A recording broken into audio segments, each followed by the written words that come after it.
So Zombie Birds is you take collectible figures and they actually control the game.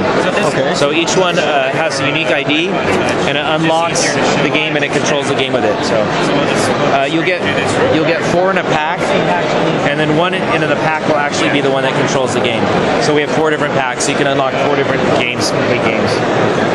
So we'll start that up. So pick this guy here. You can see the clouds up there.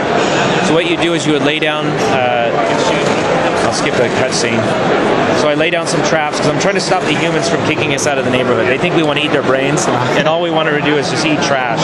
But they don't like the fact that we make a big mess in the neighborhood. So this is tower defense. Yeah, actually, a little bit. It's kind of like Plants vs Zombies, yeah. Oh, okay. Or Angry Birds. You know, that kind of mix where you have the constant enemies coming down. You get the idea. You can play around. So I hold on to the figure, I put him down here, and he actually, I can steer him and direct him.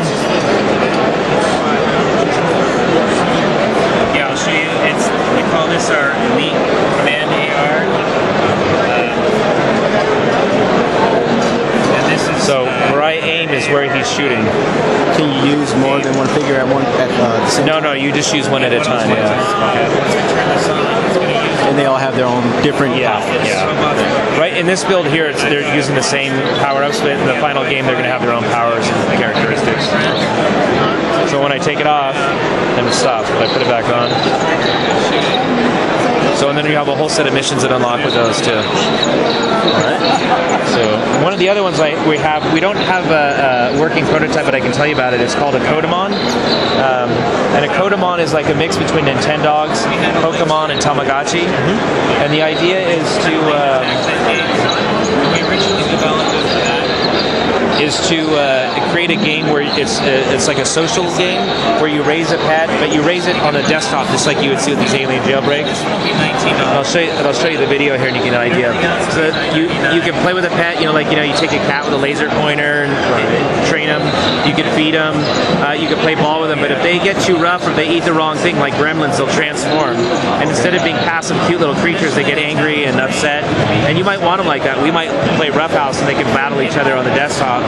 But they'll mess up their cage. You might be at work and they'll send you a text in your phone and they'll say, I pooped in my cage, or I broke my tooth, or whatever it is. So depending on how you interact with them is how they react to you. Oh, okay. Yeah. So this is just a sample of the footage and stuff like this. So would that be something more like a single player experience, or can you? I'm sorry. What was that? Is it more like a single player experience? No. It'll be multiplayer too. All the games that we're working on will be multiplayer because we can take advantage of local Wi-Fi over this. So and especially with this one, we want to create our own social network within the game. So you might have your pet, I might have my pet. If you brought yours over, we can interact and have them play on the tabletop together. Maybe accomplish mini games together. If you're at home, you want to upload pictures, like your pet evolved or it accomplished a feat. You can post a picture. Like if you're old enough, you can do it to Facebook, or we're going to try to have something built in internally, so we can do that. Share pictures, so people can share that with other friends. So very much a social game.